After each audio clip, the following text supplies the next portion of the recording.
Welcome back to my channel. So guys, हम लोगों ने पिछले सेशन में थोड़ा सा हिंट पढ़ा था मोनो और डाई हाइब्रिड क्रॉसेस को लेके। अभी मैं आपसे डिस्कस करूंगी आज डाई हाइब्रिड क्रॉस, जिसमें लेट्स सी कि कैसे वो क्रॉस मेंडल ने किया, क्या क्या चीजें उसने कंसिडर की और किन किन चीजों को वो इनटू इफेक्ट लेकर आया। ठीक है, तो मेंडल्स डाई हाइब्रिड क्रॉस।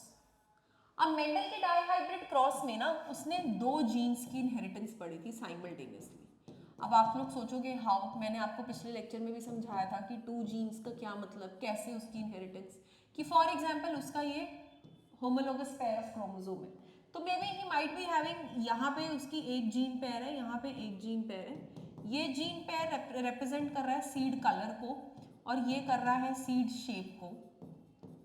ठीक है, ये इनके कैरेक्टरिस्टिक्स हो गई। अब इसके आगे क्या ट्रेट्स हैं? सीड शेप दो तरह का हो सकता है, राउंड,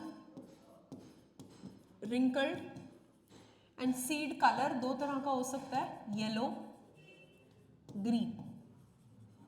ठीक है, R small R, capital Y, small Y. Okay, now how do we locate a dihybrid cross between them? कैसे करेंगे इनके बीच का dihybrid cross?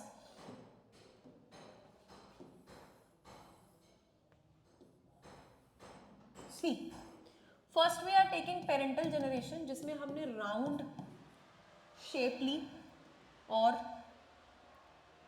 Yellow seeds लिए, green and wrinkled.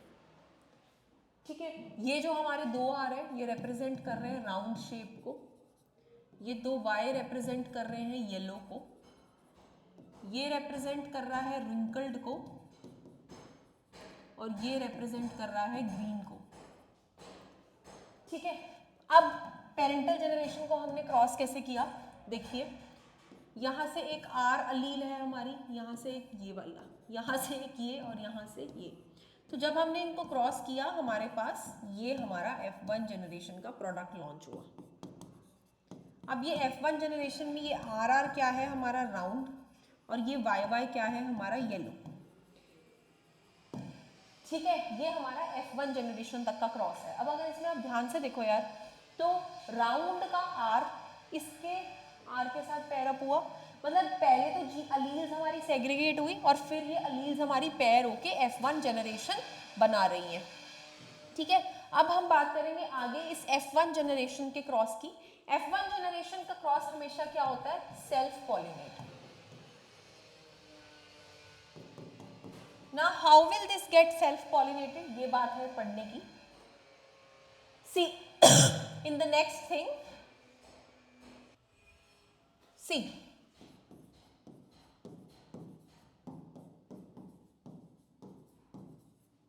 okay, now what I will do is I will first segregate these alleles on the basis of law of segregation.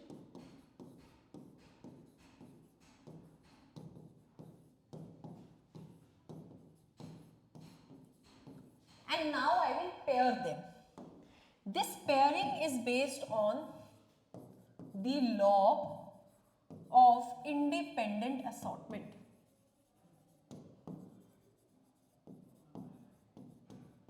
Okay, this pairing is based on the law of independent assortment. Now, how are they independently assorting amongst each other? See, this can either pair with this. Sorry. This can either pair with this. I'll make here only. RY.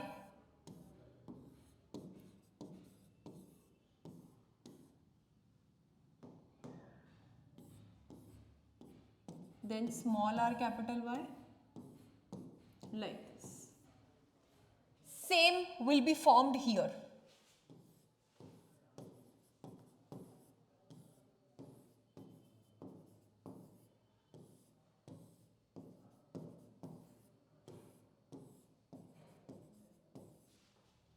We got 4 allele pair gene pair over here and 4 gene pair over here. Now first of all the alleles got segregated and then they finally got paired. So this is the law of independent pairing or independent assortment. Now considering these, we will formulate and put them in the Punnett square.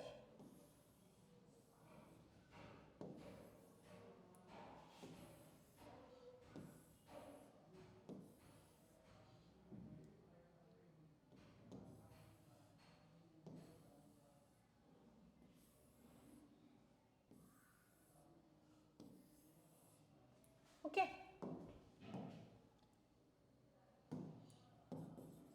This was 1, this was 1, this was 1 and this was 1. Similarly, this was 1, this was 1, this was 1 and this was 1. Now how will we be pairing them? Capital R, capital R, capital Y, capital Y. Capital R, capital R, capital Y, capital Y. This is round yellow. Capital R, capital R, capital Y, small y. This is round. This is again yellow. Then capital R, small r, capital Y, capital Y. This is again round and this is again yellow. Anybody who is not understanding how am I doing is capital R, small r. Capital R, small r. Then we have capital Y, small y. This is also becoming round and yellow. ठीक है, take it, you can further solve it also in the next similar pattern. ठीक है, so following up इसको भी इसी तरीके से हम pair करेंगे. Then like this, same goes with this, continuing this and this. ठीक है, अब इस पूरे को कंटिन्यू करने के बाद we will get a result कि हमारा डाइहाइब्रिड क्रॉस का जो फिनोटिपिक रेशो आएगा